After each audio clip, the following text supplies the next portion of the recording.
Muito obrigado, Sra. Presidente.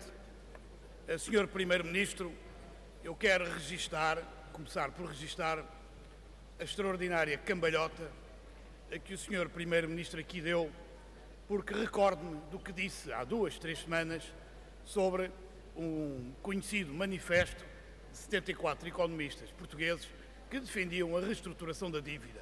Ora bem, o documento dos especialistas europeus a que o Sr. Primeiro-Ministro se refere, não defendendo exatamente aquilo que esse manifesto defendia relativamente à reestruturação da dívida, é o reconhecimento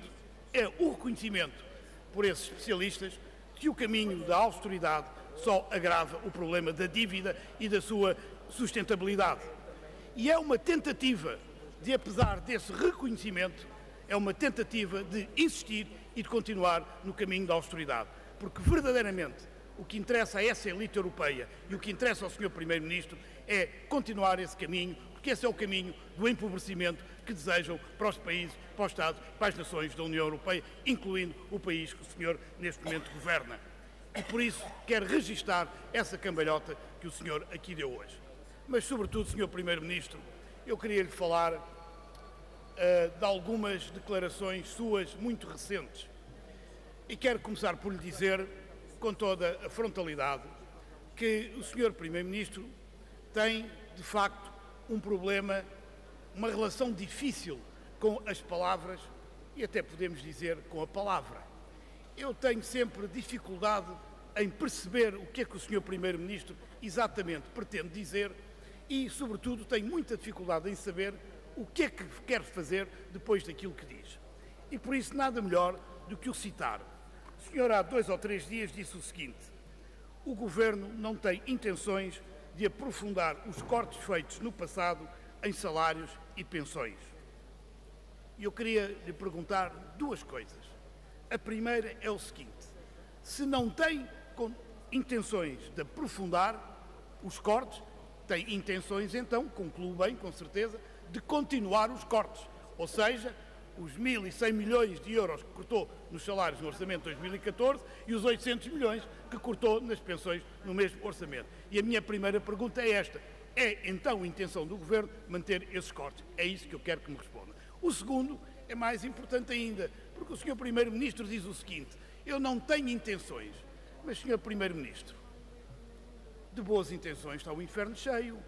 E de boas intenções e de intenções frustradas, bom, o seu Governo, nessa matéria, tem sido bastante pecaminoso. E, portanto, o que eu lhe quero perguntar é o seguinte: não tem intenção, mas está ou não disponível, e até onde é que está disponível para levar estes cortes nos salários e nas pensões?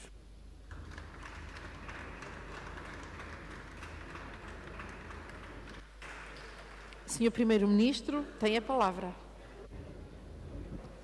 Obrigado, Sr. Presidente.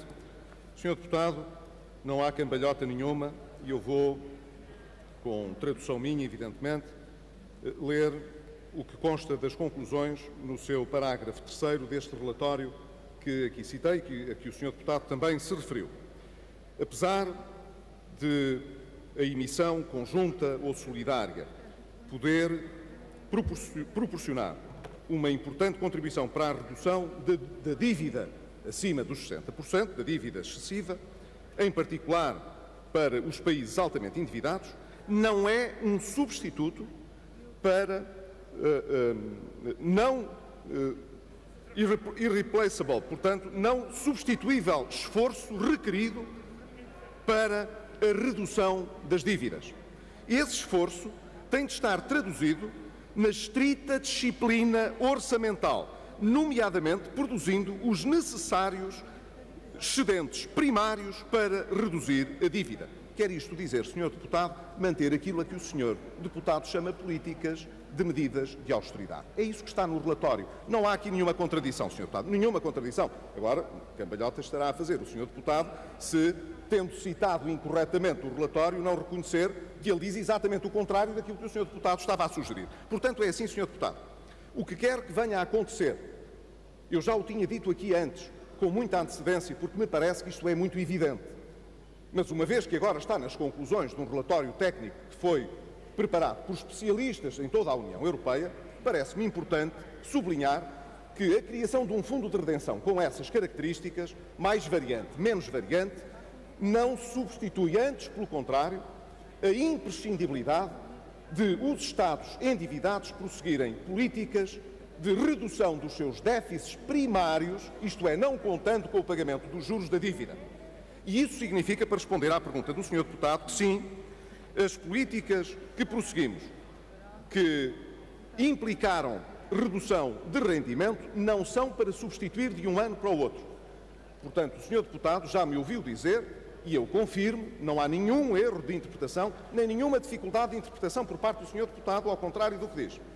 Como o Partido Socialista reconheceu, não é possível prescindir dessas medidas de um ano para o outro.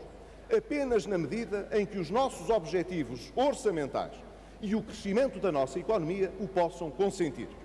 Nós não deixaremos, em qualquer caso, de esclarecer as linhas gerais, as regras que iremos seguir no futuro, na medida em que o novo quadro macroeconómico o consinta, nós possamos ir desfazendo estas medidas. Mas não, Sr. Deputado, elas não serão removidas em 2015. Quanto às intenções, Sr. Deputado, eu falo de facto das minhas intenções. E devo falar das minhas intenções no quadro a que elas se referem.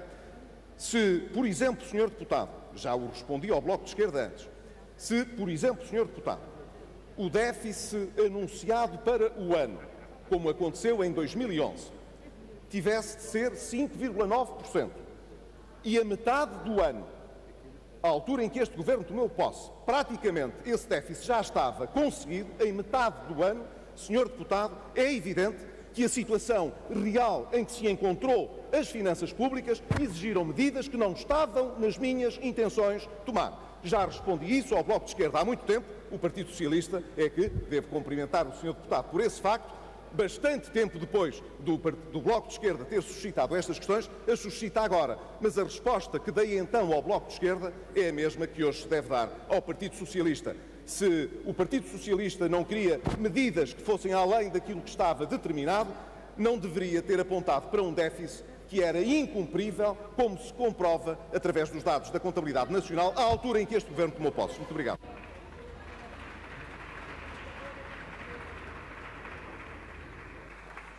Muito obrigada. Sr. Deputado João Semedo, para prosseguir a intervenção.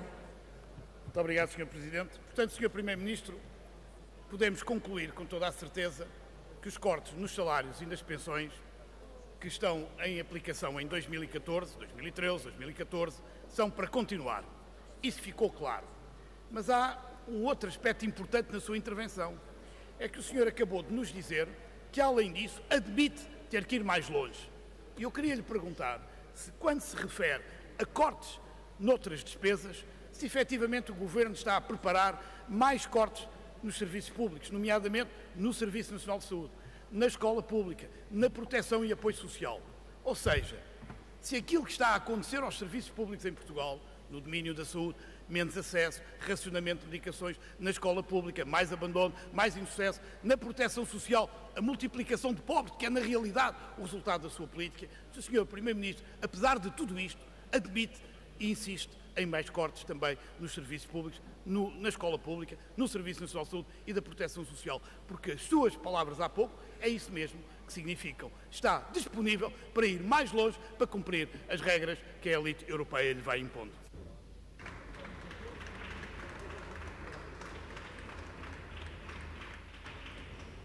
Sr. Primeiro-Ministro, tem a palavra.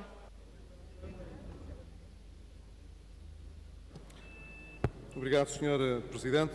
Sr. Deputado João Semedo, o Governo, em primeiro lugar, tem demonstrado à sociedade que não há menos saúde, Sr. Deputado. Há menos dívidas na saúde, isso é. Há menos dívidas na saúde. Eram mais de 3.000 milhões quando eu iniciei funções como Primeiro-Ministro e hoje são menos de 1.300 milhões, Sr. Deputado. Nós pagámos muitas dívidas na saúde, mas não reduzimos o número de o acesso ao sistema de saúde, não reduzimos o número de cuidados que são prestados, de atos que são praticados, não reduzimos, Sr. Deputado, isso tem sido demonstrado à sociedade. Mesmo no que respeita àquilo que são as taxas moderadoras, alargámos, Sr. Deputado, o âmbito das taxas moderadoras que estão no nível de isenção para os portugueses. Portanto, Sr. Deputado, é ao contrário do que o senhor diz. Mas deixe-me dizer, há um milagre que eu não faço, que é descer o déficit e não poupar mais nada no Estado.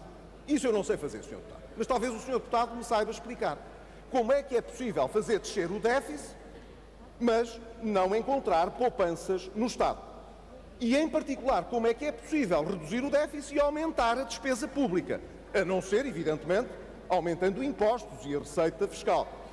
Por essa via é possível, Sr. Deputado, mas tirando essa via dos impostos, eu não vejo outra maneira de descer o déficit sem descer a despesa pública.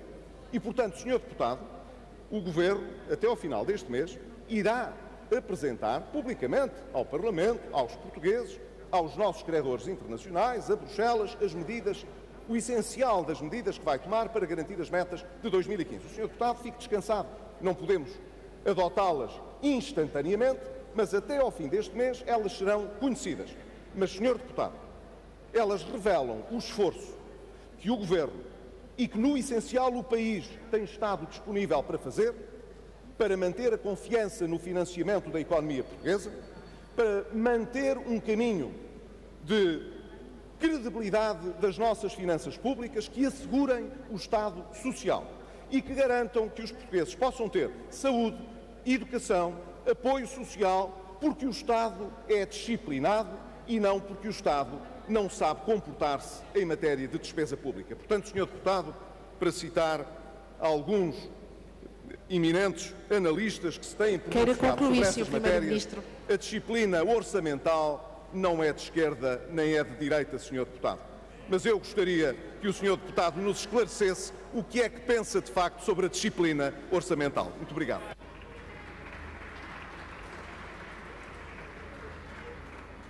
Dispõe ainda de tempo o Sr. Deputado João Semedo.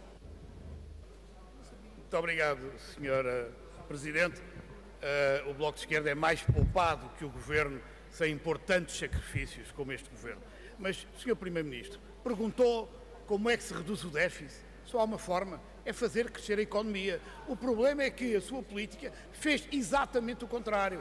E não venha falar nos pequenos pozinhos de crescimento que o senhor tem todos os dias anunciado, porque eles, como sabe tão bem como eu, têm os pés de barro, são pouco consolidados e a qualquer momento nós podemos entrar novamente em regressão económica, como o senhor sabe. E já agora, Sr. Primeiro-Ministro, deixe-me que lhe diga o seguinte. Este debate é muito esclarecedor, porque, afinal de contas, as intenções do Governo e aquilo que o Governo vai fazer no pós-Troika, no documento de estratégia orçamental, em 2015, no que resta ainda de 2014, afinal, é um segredo de polichinelo. O senhor não tem mais nada que apresentar aos portugueses, não seja mais cortes nos salários, mais cortes nas pensões, mais cortes nos serviços públicos. Esse é o caminho do empobrecimento, como está bem à vista de todos nós. É lamentável que o senhor não se arrependa desse caminho.